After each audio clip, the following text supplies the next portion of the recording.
السلام عليكم. أعلنت وزارة النقل أنه سيتم إيقاف تشغيل خط قطار سكة حديد أبو قير الحالي. تابعوا معايا الفيديو للنهاية وريت اللايك والاشتراك عشان يوصلك كل جديد إن شاء الله. وسيتم إيقاف تشغيل قطار أبو قير على 3 مراحل. المرحلة الأولى من محطة مصر حتى محطة سيدي جابر بداية من 5/1/2024. المرحلة التانية إيقاف تشغيل قطار أبو قير من أبو قير حتى المنتزه بداية من 1/2/2024.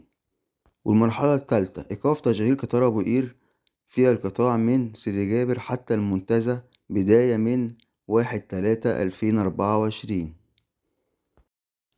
وتقوم وزارة النقل ممثلة في جهاز تنظيم النقل البري الداخلي والدولي بالتنسيق مع الأجهزة المعنية بمحافظة الإسكندرية لتوفير وسائل مواصلات بديلة لقطار أبو قير الحالي أثناء فترة تنفيذ مشروع المترو. وسيتم الإعلان عن هذه الوسائل والمسارات الخاصة بها عن طريق أجهزة محافظة الإسكندرية. وده يا جماعة بيان من الهيئة القومية للأنفاق. خلينا نشوف برضو الأيام اللي جاية هيحصل إيه، وأي جديد إن شاء الله أقوله لحضراتكم. سلام وأشوفكم على خير.